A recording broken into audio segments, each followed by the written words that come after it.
Hey everybody, my name is Anthony Salisbury, and today I'm going to be talking about the Battle of Leyte Gulf. I'm going to be going over some key basic information, the location of the battle, timeline, key commanders, fun facts, and important takeaways. I'm also going to be giving you guys some vital information that should help you guys provide good answers for the test, and also while looking at other battles, it should help kind of key through the strategic decisions made by commanders and how war works out. All right, so starting at the beginning, Battle of Leyte Gulf is also known as the greatest naval battle in history. This is because this was fought over 100,000 sea miles, used tons of vessels. This was an important turning point for World War II in the Pacific, if not the most important turning point, helping to Japanese surrender and American success. All right, so this battle was a part of the Philippines campaign, and let's jump right in. So on this intro page, I got an aircraft carrier under fire. Looks like we have some American planes coming in. Lots of smoke, lots of water. This was a messy war, let me tell you that. All right, let's head on the second slide. All right, so some basic background information. So the main goal of this battle was to prevent Japanese from having trade routes to Southeast Asia. These trade routes included oil, which was vital to Japanese Imperial Navy success. This ran all the ships, right? From rubber and other natural resources. Another key important reason that MacArthur wanted to make sure was known was being able to get the Philippines back. If you remember from kind of towards the first half of the semester when MacArthur led a pretty devastating attack for the Allied forces in the Philippines, and they got hit really hard by the Japanese. That was another goal to for the Battle of Leyte. So the countries involved on the Allied side, we have the Americans and the Australians, and also some guerrilla fighters from the Philippines. And then we also, on the Axis side, we have the Japanese.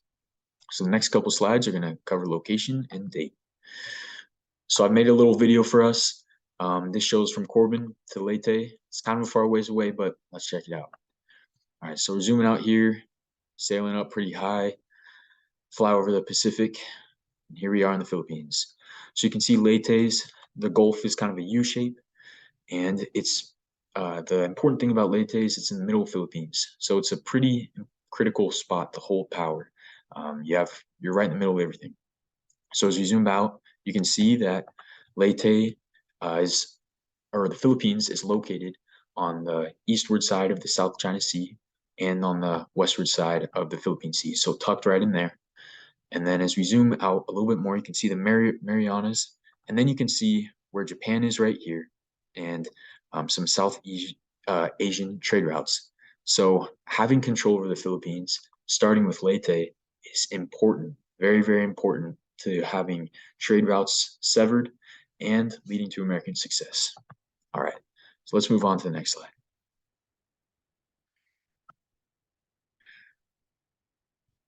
Oops. All right, so right here we have a little timeline illustrating some major conflicts. So starting with the Marianas Campaign. This was June-July of 1944. This is one of the first ways that Japan's inner defense ring was penetrated.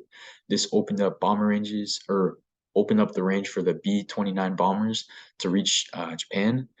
And this, after this war, this caused the Japanese to be delusional, use desperate strategies, expose naval fleets such as the Leyte Gulf, and increase kamikaze attacks. So in June of 1944, we have the Battle of the Philippine Sea. This impacted the Navy heavy and prevented them from carrying large future scale carrier attacks just due to the amount of aircraft that were damaged and taken out. And then now we're at the Philippines campaign. This ran from October 1944 to August 1945. And the main goal was just to liberate the Philippines from the Japanese power. And then now, situated in the Philippines campaign, we have the Battle of Leyte Gulf. This was October 23rd to the 26th of 1944. This was a huge Allied victory that could have gone wrong due to some command leadership, which we'll dig into a little bit later. And this main thing about Battle of Leyte Gulf was it severed off Japanese trade routes. All right, let's let's move on to the next slide. So we have some key Allied commanders, starting off on the left with General Douglas MacArthur. Many of us know him. He led the Southern Pacific approach. He wanted to take the Philippines back after being argued to take Formosa, which is what we know as present-day Taiwan.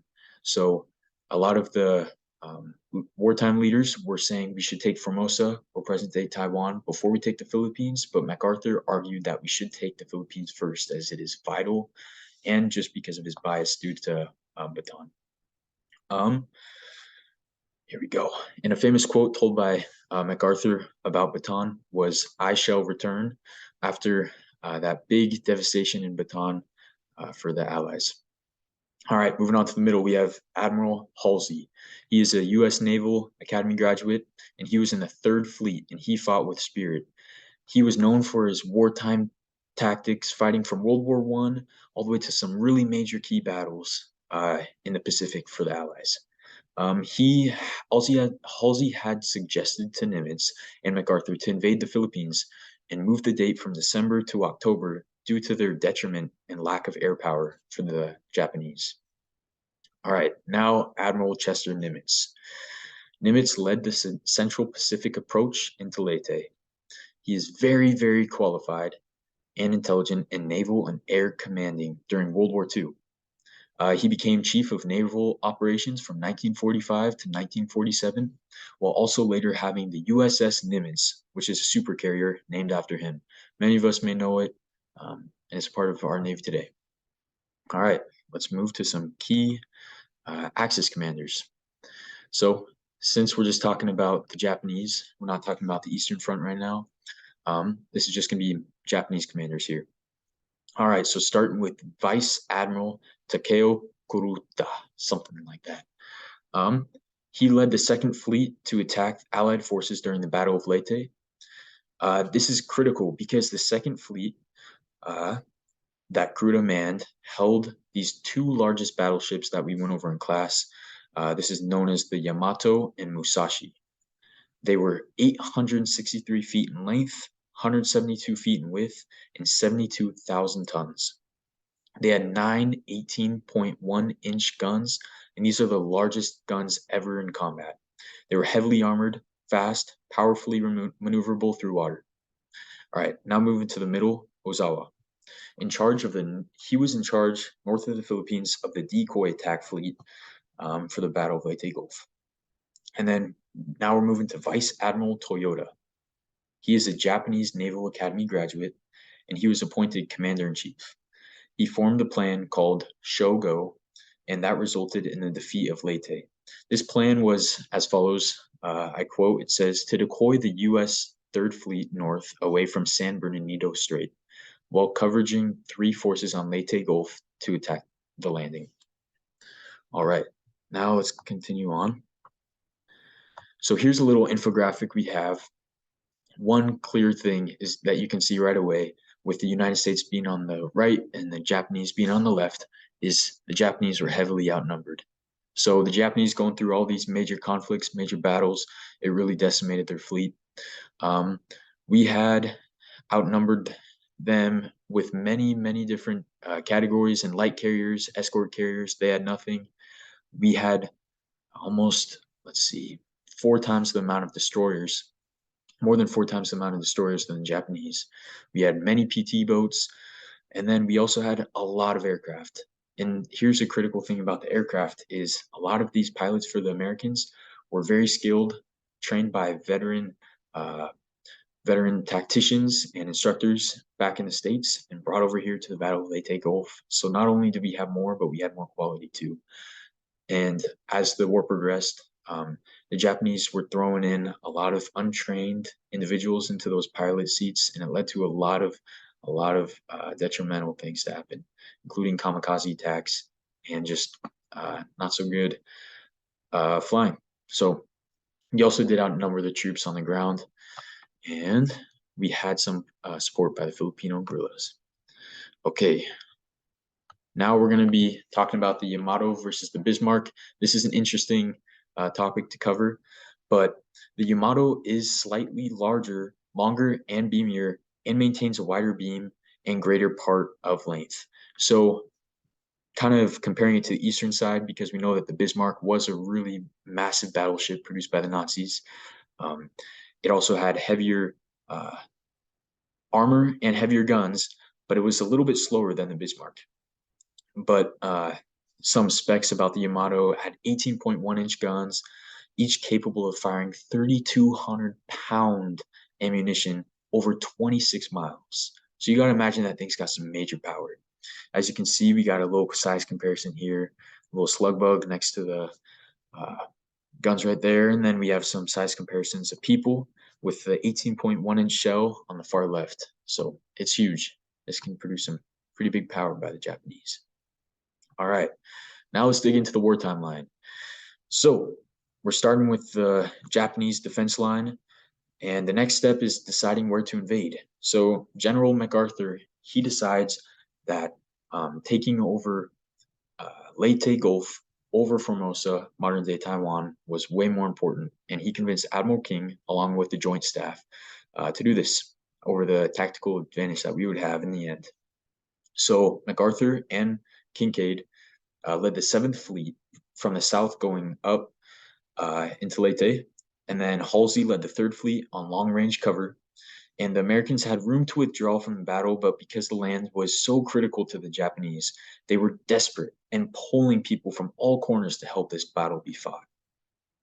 So prior to the Battle of Leyte, Formosa, which is also present-day Taiwan, has been under heavy bombing from the airfields, and this led to a big deficit in the amount of aircraft that were on the carriers for the Japanese, leading for a huge tactical advantage, again, for quality and quantity for the Americans. So now that the battle begins, October 23rd, so 2 submarines are searching for the fleet coming in by Kurita, and there's about 30 vessels, one of them being the Yamato, the massive super ship that the Japanese Navy carries. So the 2 submarines surprise attack these vessels. The Atago and Maya sunk, while the Takayo is heavily damaged and is ordered by Kurita to retreat.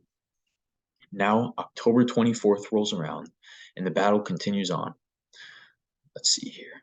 Kurita pushes the 2nd Fleet to meet MacArthur's fleet, 3rd Fleet, which is missing aircraft power due to a remaining. They were sent to rearm and to get some more food and whatnot. So they were missing a lot of aircraft. And the Allies faced the Japanese and come out fairly clean, only taking 1 major hit on the USS Princeton.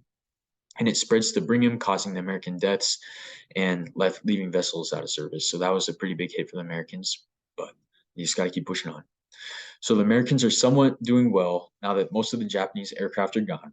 And soon after this attack, the Americans launched their own air attack on and hit 4 major Japanese vessels, including the super battleship Yamato and Musashi, calling Kurita to retreat his fleet.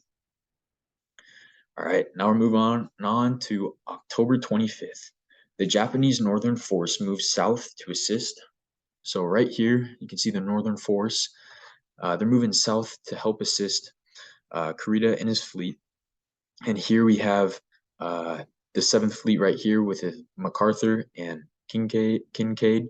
And then we have Halsey's 3rd Fleet, which is kind of that protection fleet, staying outside, mostly trying to help protect. So the Japanese Northern Force moves south to assist, but has 100 total combined aircraft. This is super small. They have carriers, but they don't have aircraft, and it's very slim. So Kurita's 2nd Fleet goes down to meet them at the Sergio Strait and falls into a trap with the U.S. 7th Fleet. So the 7th Fleet comes up, and they fall into a trap right over there.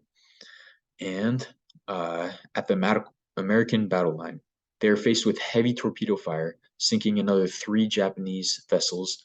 Then the final wave of Japanese battleships enter through and are sunk by the USS Mississippi. This was the last battleship-to-battleship fight. So this is really big.